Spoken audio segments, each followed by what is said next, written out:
কাফন। 1 নম্বর মাসআলা, পুরুষের জন্য 3খানা কাপড় দেওয়া সুন্নত, যথা ইজার, কুর্তা এবং চাদর। স্ত্রীলোকের জন্য 5খানা কাপড় দেওয়া সুন্নত, যথা কুর্তা, ইজার, সেরবন্দ, চাদর এবং সিনাবন্দ। ইজার মাথা হইতে পা পর্যন্ত, চাদর উহা হইতে হাতখানেক বড় এবং কুর্তা গলা হইতে পা পর্যন্ত হইবে, কিন্তু কুর্তার কল্লি বা আস্তিন হইবে না, শুধু মাঝখান দিয়া কিছু ফাড়িয়া মাথা ঢুকাইয়া দিতে হইবে। ছেরবন্দ 12 গিরা চওড়া এবং 3 হাত লম্বা, এবং সিনাবন্দ আর বগলের নিচ হইতে রান পর্যন্ত হইবে, লম্বায় এতটুকু হইতে হইবে যেন বাঁধা যায়। 2 নম্বর মাসআলা, স্ত্রীলোকের কাফন যদি 5খানা না দিয়া ইজার, চাদর এবং ছেরবন্দ মাত্র এই 3খানা কাপড় দেয়, তবে তাহাও দুরূহ আছে, ইহাই যথেষ্ট। 3 কাপড়ের চেয়ে কম দেওয়া মাকরুহ, আর অক্ষম হইলে 3 কাপড়ের চেয়েও কম দেওয়া জায়েজ আছে। 3 নম্বর মাসআলা, সিনাবন্দ যদি ছাতি হইতে নাভি পর্যন্ত দেয়, তবে তাহাও জায়েজ আছে, কিন্তু রান হাঁটুর উপর পর্যন্ত দেওয়া উত্তম। 4 নম্বর মাসআলা, কাফন পরাইবার পূর্বে তাহাতে 3 বার কিংবা 5 বার লোবান বা আগরবাতির ধূনি দেওয়া উচিত।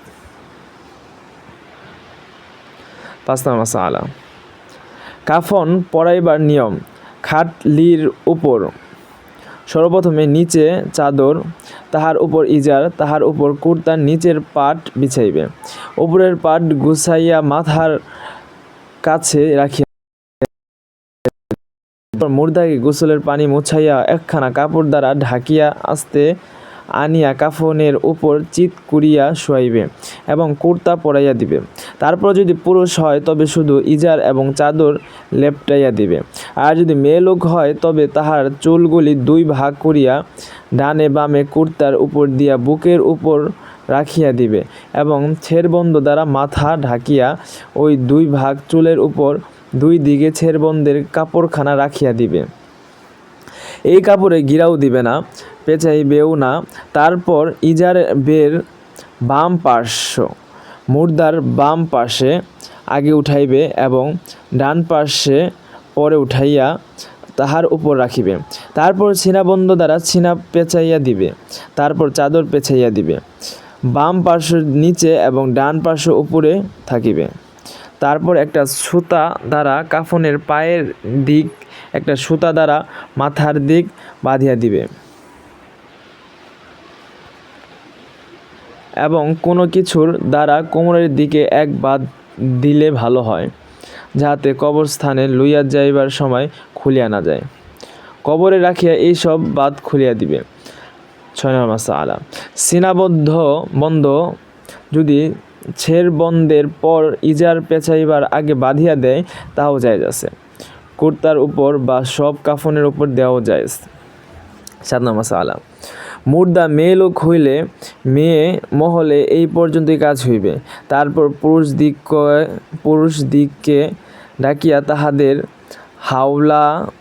হাওয়ালা করিয়া দিবে, তাহারা জানাজা পড়িয়া দাফন করিবে। 8 নম্বর মাসআলা, যদি মেয়ে লোকেরাই জানাজার নামাজ পড়িয়া দেয় তবু জায়েজ হইবে। পুরুষের অভাবে মেয়ে লোকেরাও জানাজার নামাজ পড়িবে এবং দাফনও করিবে। 9 নম্বর মাসআলা, কাফনের মধ্যে বা কবরের মধ্যে আহাদ নামা, পীরের সাজরা অথবা অন্য কোনো দোয়া কালাম লিখিয়া রাখা এবং কাফনের উপর অথবা সিনার উপর কালি বা কর্তুর দ্বারা কোনো দোয়া বা কালাম লিখিয়া দেওয়া জায়েজ নহে। অবশ্য খালি আঙ্গুলে কলেমা বা আল্লাহর নাম লিখিয়া দেওয়া বা কাবা শরীফের গেলাফ বা পীরের রুমাল ইত্যাদি বরকতের জন্য সঙ্গে দেওয়া জায়েজ আছে। 10 নম্বর মাসআলা, ভূমিষ্ঠ হওয়া মাত্রই যে শিশুর মৃত্যু হইয়াছে তাহার নাম রাখিবে। উপরোক্ত নিয়মে গোসল, কাফন এবং জানাজার নামাজ পড়িয়া দাফন করিবে। 11 নম্বর মাসআলা, যে শিশু মৃত্যু অবস্থায় প্রসব হইয়াছে, প্রসবকালে জীবিত হওয়ার কোনো আলামত পাওয়া যায় নাই, তাহাকেও গোসল দিতে হইবে এবং তাহার নামও রাখিতে হইবে, কিন্তু নিয়ম মতো কাফন দেওয়া ও জানাজা পড়ার আবশ্যক নাই। একখানা কাপড় লেপটাইয়া কবরে মাটি দিয়া রাখিলেই চলিবে।